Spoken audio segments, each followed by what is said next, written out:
Our class, Strategic International Human Resource Management or Human Capital Development. So in this course, by the time we're done, we should be able to identify reasons why businesses need to be internationalized and also understand or rather discuss um, challenges to human resource management in multilateral enterprises.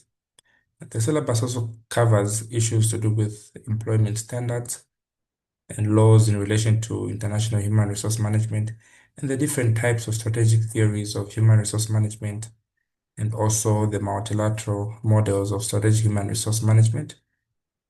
We should also be able to understand um, networked organizations and challenges they face and to discuss paradoxical tensions and coping strategies in human resource management. Okay, so let's start with the first part, why businesses need to internationalize. So when we're talking about internationalization, we're looking at a strategic process by which a company will expand its operations in foreign domains. So today, globalization has become an issue or a talk of all nations, where with the advancement in technology, trade liberalization, all these have significantly reduced the traditional barriers where institutions are limited to the borders of the country, making internationalization not just an option, but a necessity in this modern business. So there are some of the key drivers in internationalization, and these include access to larger markets, economies of scale, uh, cost of efficiency, access to raw materials and customers, and also risk diversification. So the question is why the need to internationalize? So globalization has compelled organizations to expand beyond these home boundaries. So there are many reasons why internationalization has become a greater concern. So we're going to look at these concerns um, that are very important. Number one, the reason is mainly to access larger markets. So businesses will seek to increase their customer base by entering foreign markets, which have larger populations or population densities. And so they want to enhance their revenue potential. The other key driver is economies to scale. So they want to produce in larger volumes, thereby reducing the per unit costs. So they will access the global market. These firms will scale up in production and distribution. The other reason is on cost efficiency. So they will outsource production to other countries that have lower labor and also operational costs. So you discover that some products that Zambia may have may actually be cheaper out there than it is in Zambia because other nations are outsourcing cheap labor from countries like Zambia and yet producing for their own countries. So this is why the need to internationalize comes in. Then also access to raw materials. So some countries will possess natural resources that other countries may not have in their home domain. So they'll locate themselves near where resources are available and logistics are cheaper. And also, it's an option for risk diversification. So if you're operating in multiple markets, this will reduce your dependence on a single economy. So it will cushion the business from having experiencing these local fluctuations or political instability. It is also a way of strategic positioning. So this is being present in key markets. It will strengthen a company's global value chain and also build competitive resilience. As well, internationalization will foster talent acquisition. This will enable you to have a pool of skilled labor that will come from different areas. So this will foster innovation and creativity within the global teams. So here, students must be able to understand these real life case studies like Coca-Cola, Huawei, Dangote. These are concepts that you must understand. Any questions at that point? So we're looking at why businesses choose to internationalize. Any points that you need to add on that? No, you can go ahead.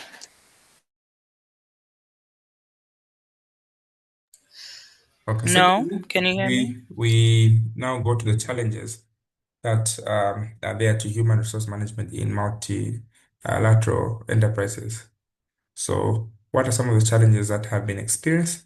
What do you think are some of the challenges that companies experience when it comes to human resource management in multilateral enterprises operating across borders? What do you think are HR challenges that institutions face?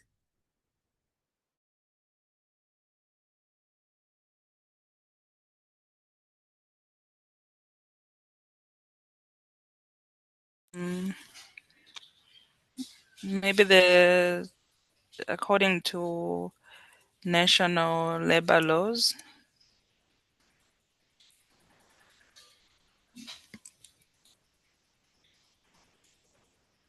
Can you hear me? Yes, I can hear you. Yeah. Oh, okay. Yeah. What are some of the Yeah. challenges that I experienced? Yeah, I was saying if you're operating, let's say, in a different country, Mm-hmm. let's say like Zambia, we've Mm-hmm. got different labor laws Mm-hmm. compared to other countries. Okay, that's true. Very true. Okay, so the labor laws are different, employment regulations are different, so you need to navigate around these different labor laws. So you have to comply with the specific laws that may differ dramatically with areas, especially regarding minimum wage or termination procedures or worker protections. The other obvious issues are cultural differences and communication barriers. So with these varying values and languages and work ethics, this can lead to misunderstandings and they may in turn decrease team cohesion. So HR must promote this cultural intelligence and cross-cultural training. The other challenges that could be expected are compensation and benefit alignment.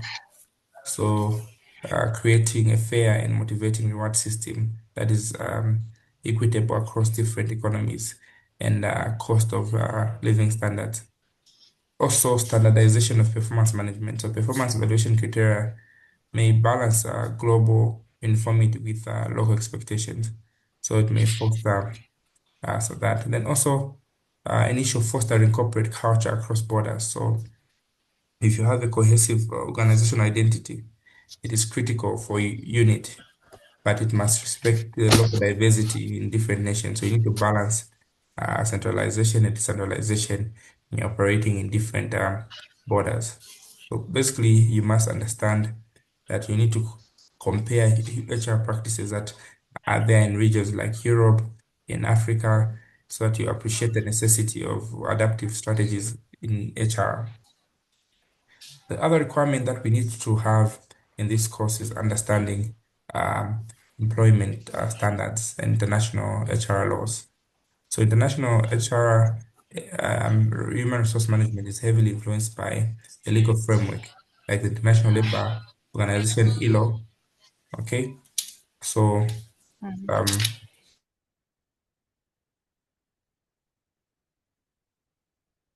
the international human resource management requires careful navigation of these diverse legal environments and their international labor frameworks. So the failure to comply can result in legal liabilities, can result in reputational damage, and can also strain labor relations. So there are some of the key legal influences that we must consider. Number one, we have the ILO, International Labor Organization Convention. So these ones will set minimum labor standards, including freedom of association. They will also stipulate equal pay and elimination of forced labor. They also look at issues to do with country-specific laws. So they will define employment contracts. They also look at probation periods. They look at maternity benefits and many more. So HR must learn to be updated on the changes in each jurisdiction from one country to another. So as an HR, you also need to understand the international treaties and trade agreements. These agreements, like the EU labor directives. These impose additional HR compliance standards on businesses. You must also be able to understand dispute resolution mechanisms. So labor disputes and how they may be handled in different countries through arbitration, through tribunals, through court systems, and also be able to understand union and employee relations. So unionization levels and the rights to people striking may vary. So HR must engage constructively with organized labor where applicable.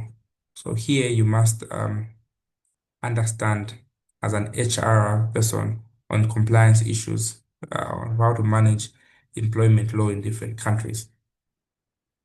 Okay.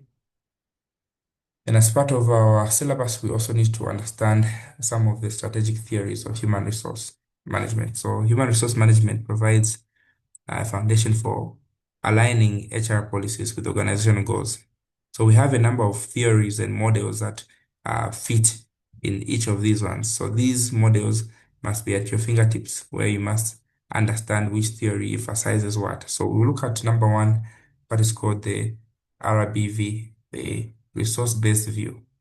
Okay, this is one of the models that is widely used in human resource, which focuses on human capital as a strategic asset. So it asserts that if you have skilled, committed, innovative employees, these ones should be seen as difficult to imitate resources. So they are the people that drive a sustainable and competitive advantage. So this theory focuses on you appreciating humans as the best asset that an institution may have. Then there's also what is called the best practice model. It's an important model that is looked at. Best practice model. It's very important. It looks at it advocates for HR practices that are universally effective, like employee training, participative decision making, and performance-based rewards. So, best practice model basically appreciates investing in human capital for development, embedding them in decision making. Then, lastly but not the least, is what is called the best fit model. What is called the best fit approach. So this is another theory or approach that is central to this course, where it looks at HR strategies and how they should align with specific business contexts. Okay, for instance, a high involving firm will need different HR practices than a cost-focused manufacturing companies. So you must be able to understand how to evaluate firms based on these theories. How is a RBV um, best compared to the best practice approach? Okay, so you must be able to look at that. I've sent you a set of questions that we will look at, um, which follow up a pattern of how he brings some questions. Then we go to the multilateral models in strategic human resource. So, what are these multilateral models of human resource management, and what do they look at? So, they basically look at these are models that address how multinational organizations will structure their global staffing and talent management systems based on strategic priorities or cultural considerations.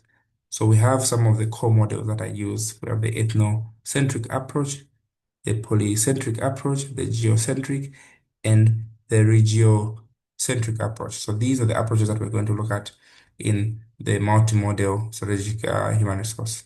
Okay, so there are several models that are going to be considered in this context. So we have number one, the polycentric, ethnocentric, geocentric, and regiocentric models. All these illustrate the different staffing approaches that are used in the global operation. So what does the polycentric approach basically look at?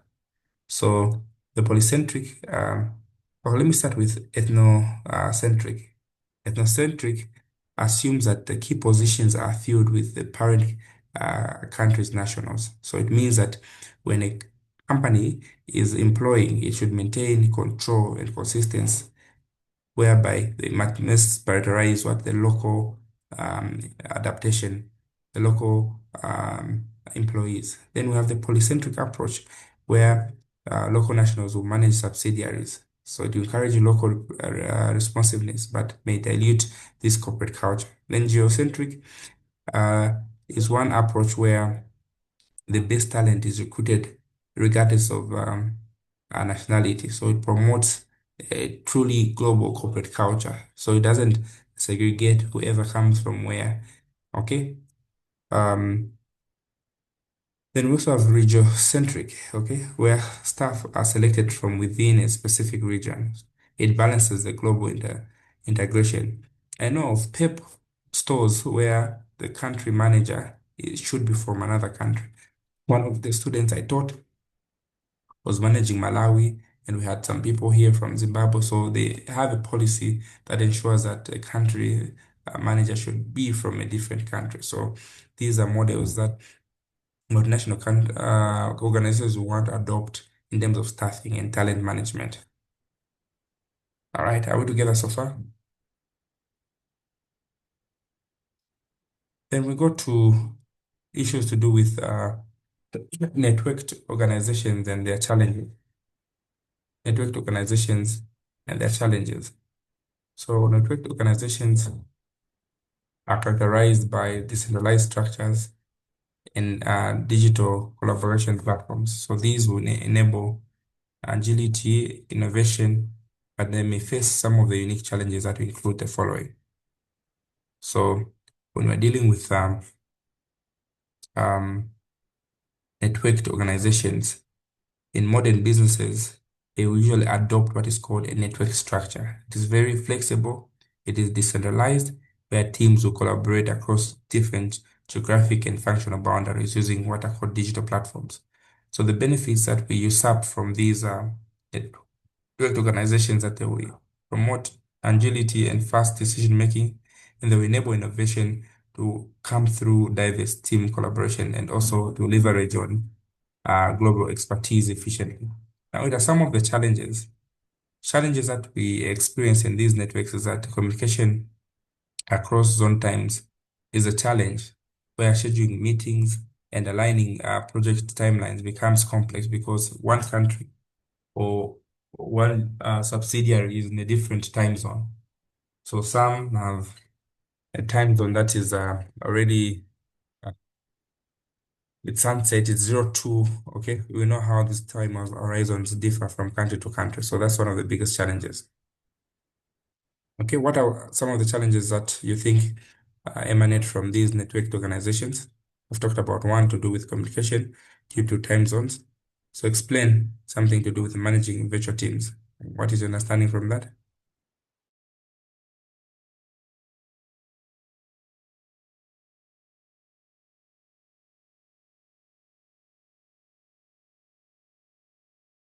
Managing virtual teams is managing teams that are not local, like they are in different areas or different. Yes, exactly. So managing virtual teams is a challenge, okay, where we have people who are in different areas, they're in remote areas. So we face challenges of cohesion, challenges of what? Engagement or performance tracking because you are managing people who are in different areas. There are challenges, accountability and trust. So having the lack of presence can also reduce what oversight and trust building becomes crucial. Challenge also will be on cross-functional collaboration. So teams here are composed of members and from marketing, from finance, from operations. So these must align their goals and their terminologies. The other challenge is that of technology integration. So um, this challenge of ensuring that there's access, there's cybersecurity, there's appropriate usage of collaboration tools, it becomes a challenge. Now, what is the role that strategic HR has?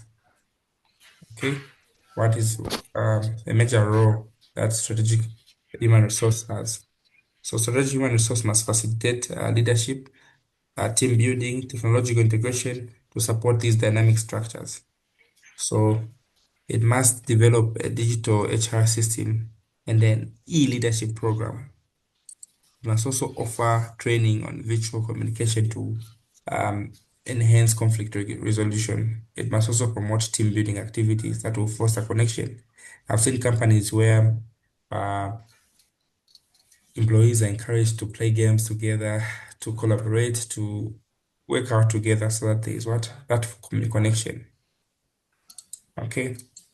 So this is to do with the networked organization. So part G, we're looking at the paradoxical tensions and coping strategies in human resource management.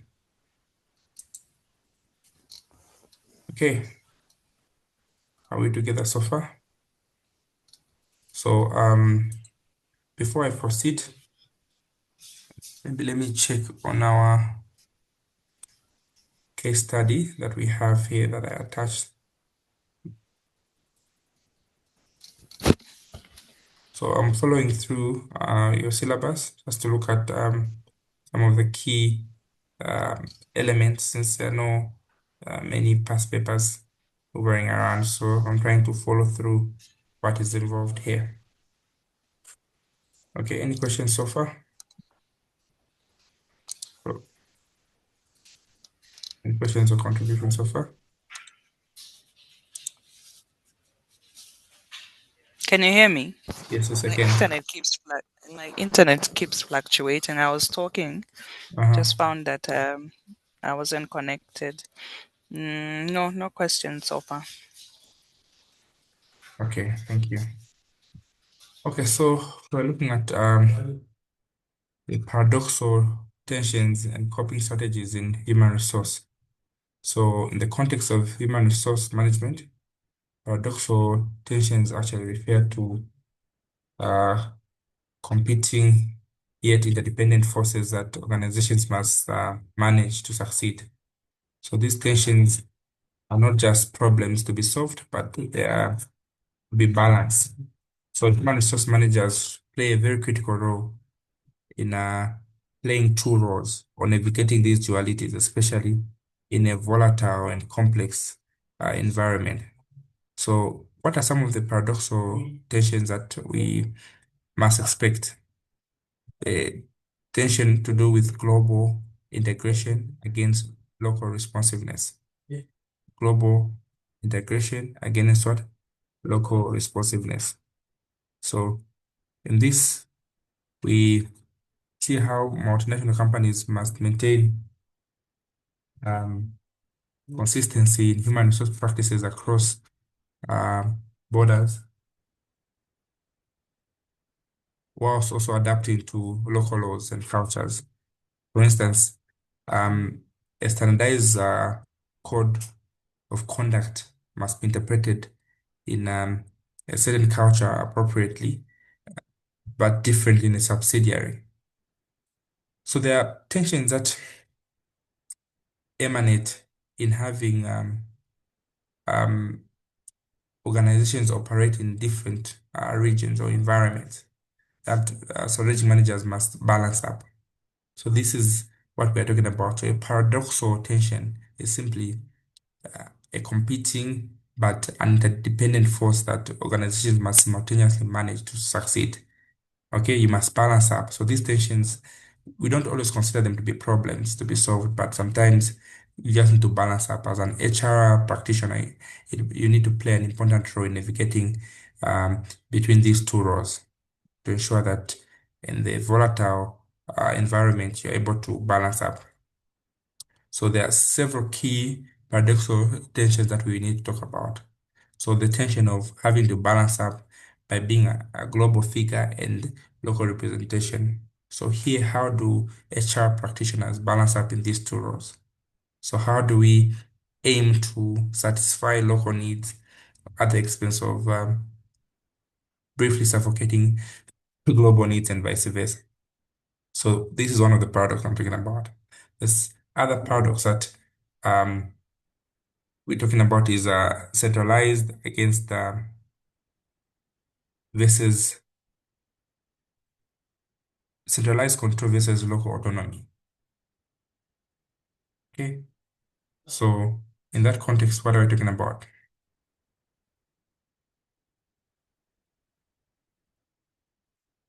So what we're talking about, so some questions will come in you having to understand some of the paradox or some of the tensions that HRM has. So we've talked about the global versus a local. Now, one to do with control versus autonomy.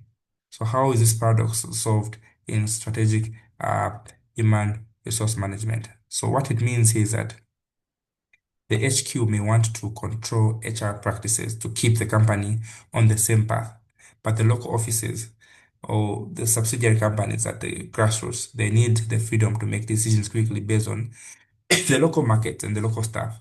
For instance, if there are rules at the global or at the HQ in terms of hiring that says um, rules may come from HR, but the local managers may need power to hire people quickly because when need comes and when the wait is too long, it may end up not achieving the operational needs.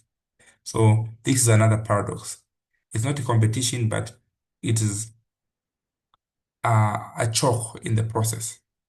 The other paradox that HR practitioners face head on is that to do with cost efficiency and talent what? Cost efficiency and uh, and talent investment. Okay, cost efficiency and talent investment. So what this talks about is that companies want to save money, but also they need to spend money to train workers, to keep workers retained. So the company must um, do two things: cut jobs to save money, but at the same time they'll need to train workers to increase what on efficiency. So this is another paradox that human resource practitioners will have to face. Cutting too many jobs can hurt the progress, but also keeping them will make us what? Non-profitable. The fourth paradox that we are going to look at is that of looking at the short-term results versus long-term sustainability. Okay? Short-term result versus long-term what? Sustainability. So it's another paradox that needs to be handled very well. So what this means that HR actions want to bring fast results like hiring part-time workers, contract workers, but these can hurt the companies in the long run. It will create unstable or an unhappy workforce. So for instance, like a hiring company temporarily will hire workers to save money and meet the immediate goals, but over time, this may reduce what? Loyalty and weaken the company's culture. So in short, or in conclusion, HR managers must think carefully and find the right balance between these opposite needs. The goal is not to choose one over the other, but to balance up for long-term success. Is that clear? So these are issues that must be looked at. Then we proceed to looking at sustainable human resource management. Sustainable human resource management. What is involved in this component? Okay, sustainable human resource management. So here it means making HR practices help and not just the company, but people, environment, and the economy in the long run. So it focuses on looking after people's employees' well-being, their health, their safety, and happiness at work, and also using fair, ethical labor practices, no discrimination, fair wages, and safe working conditions. It also looks at helping staff balance their work life and personal life, and also training the growing employees on responsibility. My internet disconnected. Which part are you on now? Are we still on paradox No, we are on the last part, sustainable human resource or management. sustainable human resources? Okay, okay. Yeah, Maybe you can repeat that part because it disconnected. right. Okay. So, um, we are looking at this part, H. Okay. Are you there? Yes, I am. So when we're looking at sustainable human resource management, we are referring to the application of human resource strategies and practices which align with the principles of sustainable development. So sustainable goes beyond just the traditional human resource goals of productivity, of profitability. It goes beyond by integrating social equity, environmental protection, and economic viability. So in today's dynamic global business environment, organizations are increasingly judged not just on what they achieve, they are also judged by how they achieve something. So when we're talking about sustainable human resource management, it plays a very important role in shaping responsible corporate behavior by promoting long-term workforce viability, by also contributing to broader corporate social responsibility agendas. So there are dimensions of social, also sustainable human resource that we need to look at. Number one, the issue to do with social sustainability. So here we look at the dimensions to look at whether employees are being well taken care of, having safe and healthy work environments. It also looks at equity and fairness. Okay, is there gender equality or fairness in among all employees? It also looks at ethical labor practices. Are we complying with the international labor laws according to ILO? Is there a work-life balance? Are we encouraging flexible working arrangements where we are giving paternal leave to support family time? Because when employees are working so much, and you're not giving them time for school, how effective do they become? So that's one dimension of sustainable human resource management. The other dimension looks at what? Environmental sustainability. Looks at environmental sustainability. So under environmental sustainability, what are we looking at? In terms of environmental sustainability, we're looking at if HR departments are involved in promoting environmentally responsible behaviors in the workplace, like green practices. What are green practices? These are environmentally friendly policies, like encouraging digital documentation to reduce paper wastage, like promoting remote work. We call that what? There's a term that we use to minimize commuting to work and emissions. Also implementing office recycling programs. So these are all part of environmental sustainability. So sustainability includes you educating employees about environmental practices, carbon footprint, and also green um, innovation. So this has become increasingly important. The other part has to do with economic sustainability.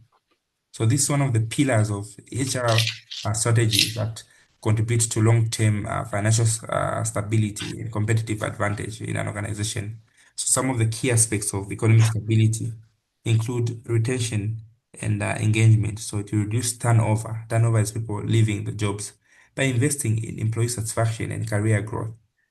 And also looking at responsible workforce planning. So you hire practices that will anticipate future needs so that you avoid overstaffing or understaffing. And also invest in people by developing their skills, motivating them, and also having adaptive workforce that will support what innovation and productivity. All right. So with that being said, let's look at practical question, a case study here. So Global Link Solutions is a multinational enterprise with its headquarters in Germany, with over 30 subsidiaries across Africa, Asia.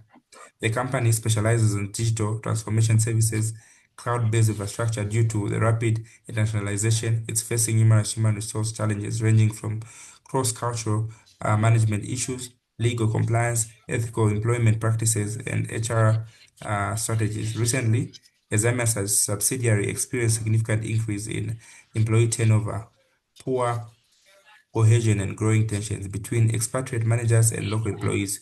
During the last board meeting, the CEO raised concerns about inconsistencies in HR practices across regions and how these discrepancies might affect the company's long-term strategic position. The HR director has highlighted the need for developing global human resource strategy that balances headquarters control with local responsiveness. She also noted the importance of workforce planning, change management, aligning HR practices with global goals. However, implementing these strategies is complicated by different employment laws, cultural expectations, and skill shortage among markets. Meanwhile, in preparation for a new regional project, GlobeLink is undergoing organizational restructuring and considering a mega with local tech company in Zambia. This mega has raised legal, ethical, and staffing concerns, especially around redundancy, workforce integration, and managing change in a culturally diverse setting. Question: they required A, global links and expanding into different markets. Using your understanding on internationalization, explain why businesses may choose to internationalize and outline human resource implications that come along with it. Okay? But B, HR director suggests aligning HR practices globally whilst maintaining sensitive to local needs. Discuss multilateral model of strategic human resource management and how it can be applied effectively in multinational enterprises like GlobalLink. Then cultural differences and legal frameworks are affecting team performance at the Zambia subsidiary. Evaluate the challenges of managing employment standards and legal compliance in international HRM, especially within emerging markets. And lastly, the upcoming mega is likely to bring organizational change, workforce restructuring. Discuss the role of change management and sustainable human resource in navigating a transition. Highlight at least three coping strategies that Global Link can use. So these are some of the questions that I need you to answer coming from what we've learned. So in a nutshell, maybe I think all these are there in the module that I've just created for you. Let's look at the first part quickly. Part A, what are some of the reasons why business will internationalize? Talked about reasons of market expansion. They want to enter into larger markets. Cost reduction. They want to operate in cheaper labor, raw materials, and also resource access, the proximity to raw materials, and risk diversification, which we talked about, which across borders to minimize, and also talent and innovation, so exposure. Hence, the implications, HR implications for internationalization, there's cross-cultural management, where HR must manage what? Diverse workforces that vary with cultural values. Then global talent acquisition, so attracting and retaining talent internationally comes with what costs and alignment with local fit. So you need to strike a balance between the standardized global policies and also the localized practices. The second question was asking us, as HR director, discuss the multilateral model of strategic management, resource management that can be applied. So we've talked about a number of models. Which models did we look at? So we looked at the ethnocentric, which looks at positions should be filled by home country nationals. Polycentric, we look at locals that should manage the subsidiaries. And geocentric, staff should move within the defined regions like Africa. Then geocentric talent should be globally based on capability, not on what? On favor. Then part C, we've been asked to look at the challenges of managing employment standards and legal compliance. So what are some of the challenges? We looked at challenges to do with local complexity, the cultural norms, and industrial relations and standard gaps. So all these are there in your notes. However, I'll send you the solutions for you to just counter check what you would have done. So we'll end here for now. We'll have a good evening. Okay. Good evening.